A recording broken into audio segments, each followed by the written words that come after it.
llamo Magdalena Ledesma y soy profe de historia.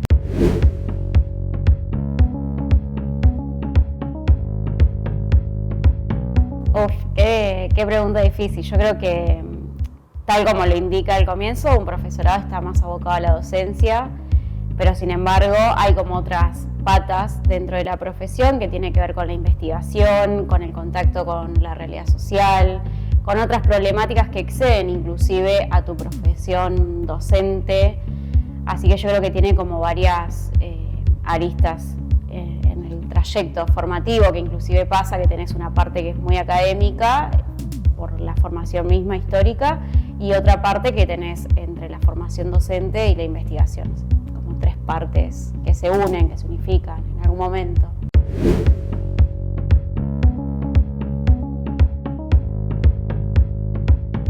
En la actualidad yo me dedico a la docencia gran parte del tiempo, estoy en el nivel secundario y en el nivel terciario, pero también como graduada estoy con una beca de investigación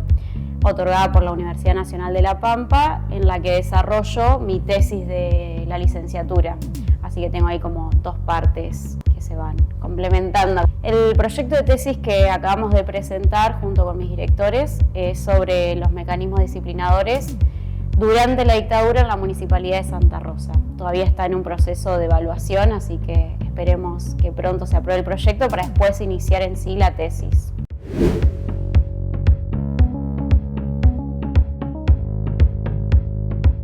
Tal como anécdota, no, sí algo que creo que nos suele suceder a quienes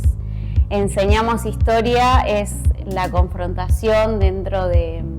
inclusive con otros colegas, de pensar los actos escolares. Hace poco hablábamos con algunos profes de la universidad y cómo cuesta romper esta idea de el hecho en sí o la cuestión de los héroes o la cuestión de algunos conceptos. Entonces terminás como a veces medio enrollándote, por si se quiere de alguna manera,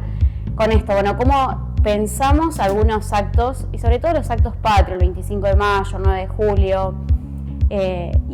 Recuerdo que armando el del 25 de mayo me pasa con un profe que teníamos que pensar actividades para interpelar al estudiantado, por más que sea un acto central, tenés que generar actividades para que dentro de las aulas por año puedan hacer alguna breve presentación. Eso obviamente que varía en cada escuela y demás, pero me termina sucediendo con un colega de comunicación social que allá en Uriburu da otra materia, que su actividad estaba pensada muy en conceptos, de pensar el concepto revolución, el concepto independencia, pensarlo como esto, algo bien rupturista, y después yo lo charlaba acá en la facu y decía, bueno, cómo nos cuesta salir de algunos discursos que están instaurados, que son históricos, que vienen ya dado, no es una cuestión del colega en sí, y eso terminó siendo como una tensión dentro del grupo de acto, que éramos 6 profes, porque yo le digo, mirá, para mí la actividad hay que cambiarla porque aparte hablar de estos conceptos con el ciclo básico, y me termina diciendo, no, vos te quedaste en una cuestión historiográfica. Y yo fue como, no me quedé en una cuestión historiográfica. Pero bueno, eso lo hablamos un montón con otros profes y demás de historia de la universidad o con colegas que están también en el nivel secundario, porque es algo que en la práctica nosotros queremos llevar como otra mirada y está muy instaurado esto de las historias oficiales y cómo las enseñamos. De hecho, hace poquito se aprobó un proyecto dentro de nuestra carrera que lo lleva adelante el Instituto de Sociohistórico, que es para esto, cómo divulgamos la historia. Así que como anécdota eso, y después también algo que termina pasando, que es romper el esquema que la historia es un cuento. A mí a veces mis estudiantes me dicen, el cuentito que vos trajiste, y en realidad no es un cuentito, es un práctico que uno prepara, que decir, bueno, enseño historias de este lugar, desde este posicionamiento. Son como cosas que te vas encontrando en la profesión misma.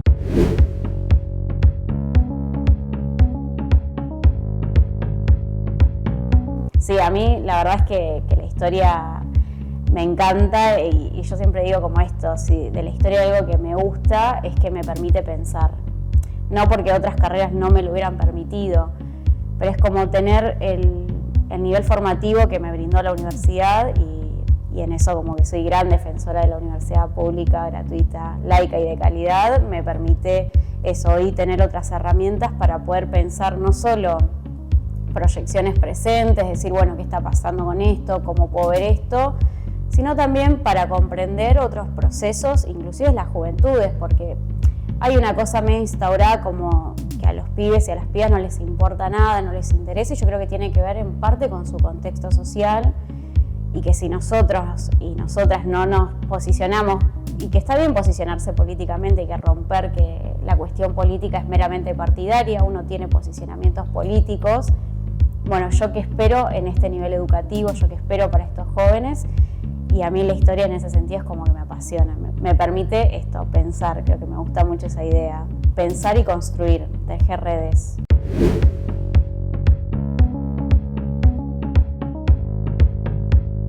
Y otra carrera que a mí me gusta mucho, y tal vez en algún futuro la estudie, tiene que ver con la abogacía, que la veo muy vinculada,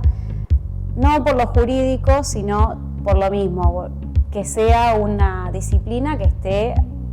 disponible para la sociedad, para el conocimiento y la construcción con un otro. Inclusive a mí me pasa que cuando lo he debatido con algunos colegas de ese ámbito, es cómo llevamos el lenguaje tal vez a sectores que no nos entienden, digo, porque la docencia te pasa que muchas veces vos llevas cosas que no te entiende ese otro que tenés al frente. En el ámbito jurídico pasa lo mismo, bueno, cómo podemos llevar, cómo podemos pensar,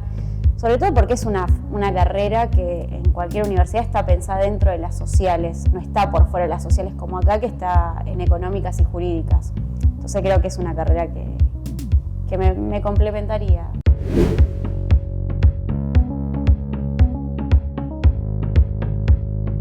Mi mayor logro fue haber transitado la universidad,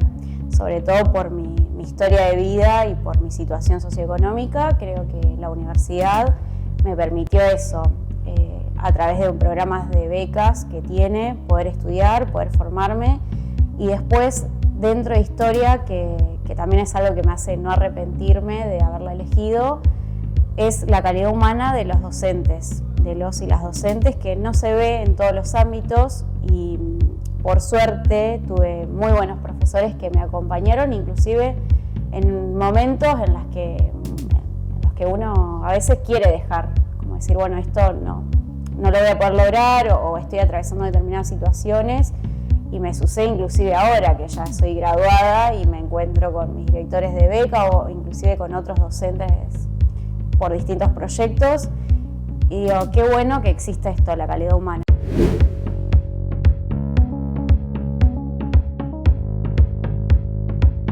Es difícil porque también te termina sucediendo que, acorde al año con el que estés, puedes pensar algunos debates y otros no. Depende también el nivel educativo que tengan. Lamentablemente eso también es una realidad. En algunos colegios podés tener aceitadas algunas cuestiones, inclusive llevar la realidad actual de decir, bueno, analicemos dentro de la historia políticas públicas, políticas sociales, políticas educacionales. No se puede pensar en todos los años ni en todos los colegios, y depende mucho también del nivel socioeconómico. A mí me pasaba hace poquito, que es parte como de la anécdota de lo que uno se va encontrando en el día a día, con un estudiante que tiene 17 y pensarnos a futuro. Porque él me dice, profe, ¿qué proyecto tenés? Y yo me quedé como, y a la brevedad, no sé, tal vez conseguir mejor salario o buscar departamento, como cosas más de tu vida cotidiana. Y él entonces me empieza a decir,